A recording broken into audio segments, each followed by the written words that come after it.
Hello, friends, neighbors. JRNY Whisky here. Welcome down the Nook.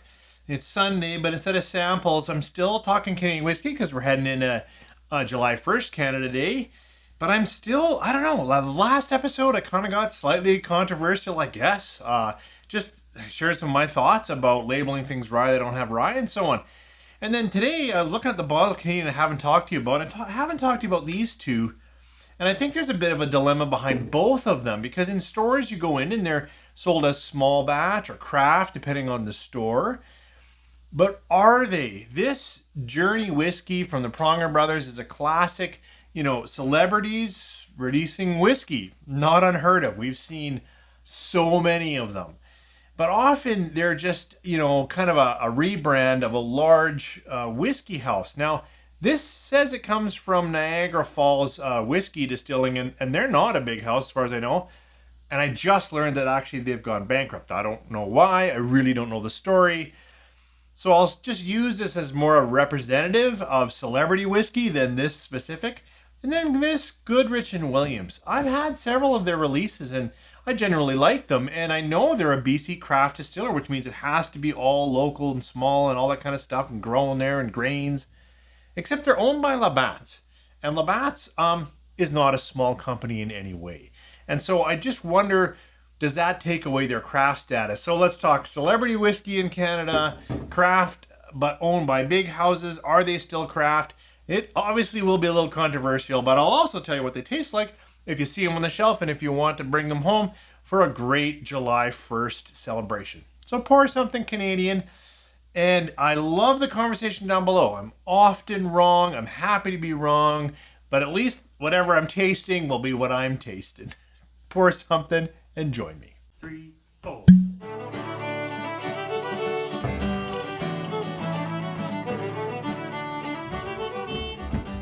Well, thanks for staying with me.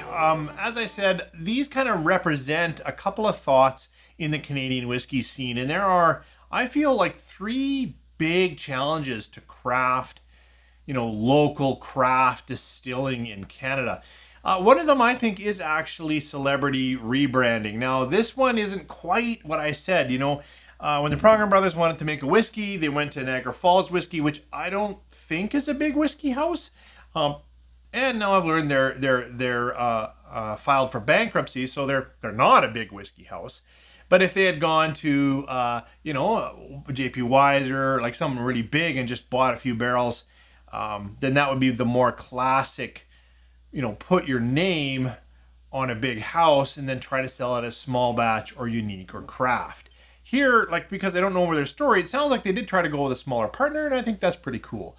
I don't know how they decided to use Chris Pronger instead of Sean, but his jersey, 44%, there's no details, and you go to their website, and it's defunct. I can't go there. I should use the Wayback Machine. Anyways, the point is, I don't think we're going to see this that much, but it might still be on the shelf. So let's talk the flavor of this. And while I do the flavor, I'll give you my thoughts on celebrity whiskey, which this is now representing. So this is the JRNY Canadian Whisky, 44%. Absolutely have no idea, except when you do go to the distiller, they still have a website. They talk about using column distillation. Okay, that's cool. Let's try it on the nose. Oh, this is a classic Canadian whiskey. And when I say classic Canadian, I mean it's sweet. It's got to be 100% corn or so close to it. And it's a little bit mechanical. It's over top sweet for me. And every time I get that kind of nose, it always feels like artificial sweetness. Like high fructose corn syrup kind of sweetness, right? That mechanical, industrial sweetness. But either way, if you like just, easy to get Canadian whiskey, like entrance level for any of the big houses, this is going to feel like home. Let's try it on the palate. Cheers.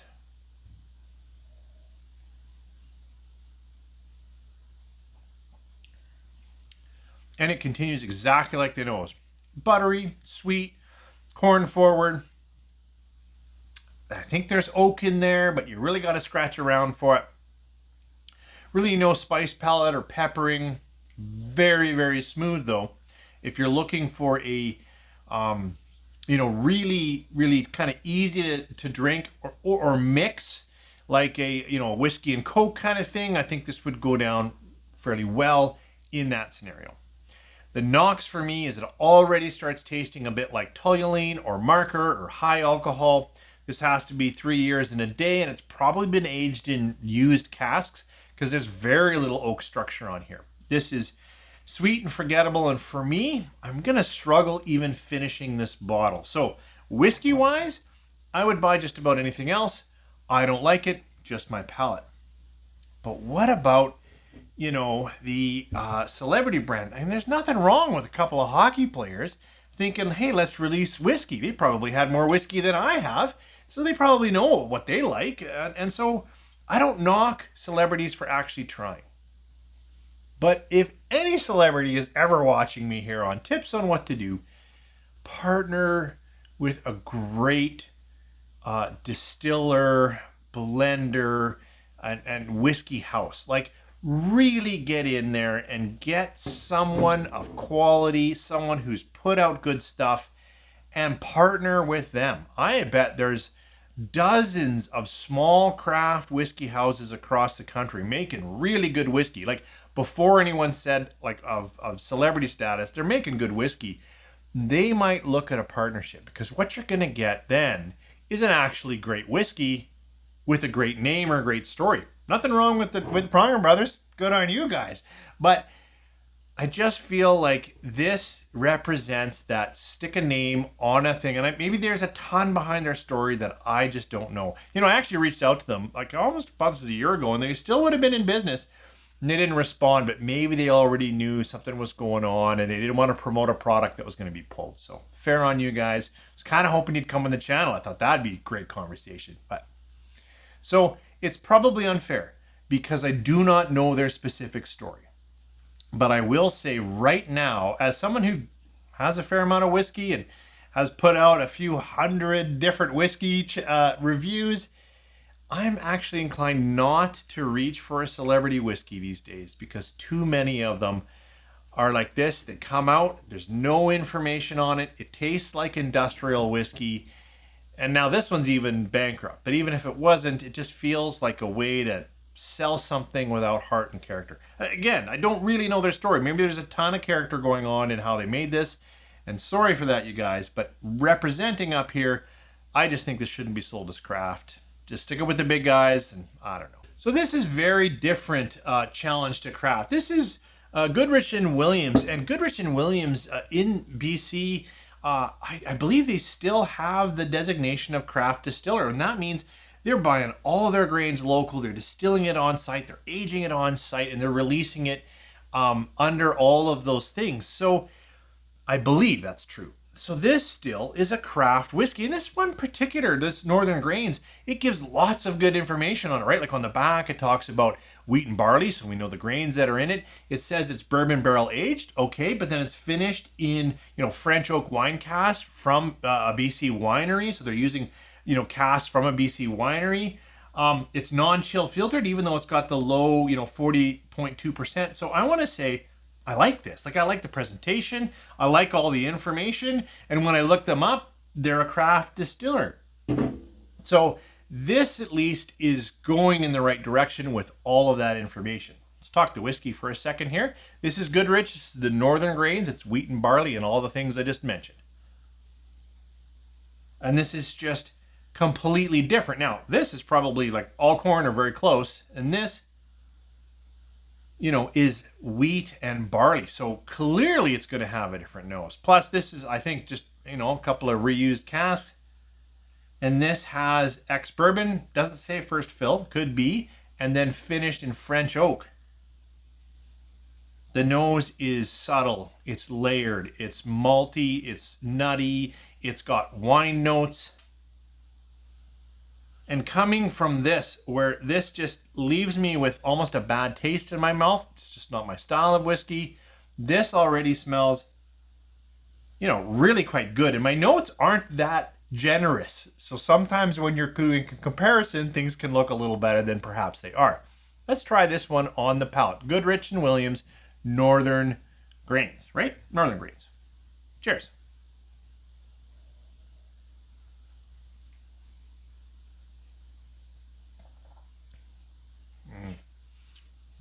That's leaning into a young malt, like a little bit of that young malt nuttiness and cereal notes and sugars, kind of that porridge, where I get a little bit of the graininess in it.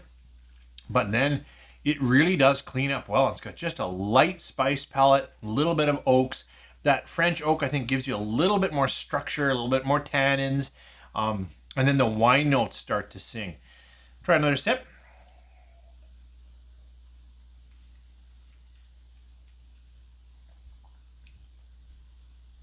Today, this is drinking light years ahead of what my notes would say. A little bit of spicing there. Again, nice fruit, lots of nutty barley, chewiness of wheat, sweet vanillas. It's been sitting at this level for a long time. And so some of the things that I remember and have in my notes about it's a little alcoholic, it's a little young. I think one of the things I find, you talk about oxidizing or not, I find when there's lots of ability for those high alcohols, those ones that are really angry, to come off in a bottle like this, like when you're just sitting on the heel. And I think definitely if you've got a bottle that's pretty alcoholic, if you just leave it, I've even popped the top and literally left it for a couple of days just to sort of say, hey, let's see if we can get some of that stuff off there. In this comparison, it's night and day. This is like a 2-star. It's just something I can't hardly drink. I'm going to try it mixing it. Maybe it'll make a good whiskey and Coke. This has just improved, and I am going to appreciate sipping this last little bit of this bottle. Again, if I was rating, this actually sat at about, I thought, a 3.5. Today, like in contrast, it feels like a 4-star. It's probably a 3 3/4, maybe 4. I don't know. It's actually pretty good. This is pretty good whiskey. And in contrast, it just is like, please, I'll have this. But coming back to where we started, should it be craft? And I can't answer that. I feel like if they are still using all the local grains and they're using local woods and they are, abiding by all the things that make them craft, they should be able to say that they're craft. But then Labatt, one of the challenges when you're tiny is all the costs. And so I have craft bottles on there that are only, 3 or 4 years old. I know it's not all about age, but I'm willing to pony up the $100, sometimes a little more, because I know it's tough. It's tough to get started, and there's like 3 or 4 people working in the whole distillery, and honestly, got to be willing to pay, if the whiskey's good, a little more for those craft. But I'm not willing to do that for Labatt. Labatt has more money than I can ever imagine, and so these better be a good price. I'm okay if they're still abiding by the local stuff to call them craft, but now that I know what's behind them and who owns them, I just feel like they better be a good value. Like they better be priced right. And the good news is, in my market, Wine and Beyond often have these on sale. And I have to say I've paid as little as $35 for some of their releases. And then the one like this would be a little bit more, $45, $50, but at least we're not in the $100 range. So in general, I can live with that. And today, especially in contrast, that's a pretty good whiskey. So what do you think? Like, how do we understand with each other and share what is craft whiskey and what isn't? Can celebrities make good whiskey? And if there are some good examples, why don't you share that? Like, hey, this celebrity did or supported this whiskey and I really like it. I love hearing those stories because then I'm more willing to try. And just because Labatt owns them, do you guys know these guys? Hey, Goodridge Williams, we've never talked. I've reached out, but I must have the wrong email. Are you guys still like even though they're your parent company? I don't know. Is there something going on that I should know? I'd love that too. So I know it's, again, a little bit more controversy, but I'm trying to speak into knowledge. Hey, if you're looking for, like, hey, talk me through Canadian whiskey, CY Whiskey Wire, Tyler, he just went through a bunch of what to drink in Canada, and I would say go check him out. He's doing a great job, and I don't think I'm going to do that this year, where I just pour up all my Canadians and talk to you. So go over to CY Whiskey Wire. He knows what he's doing at that bar. You guys have a great day.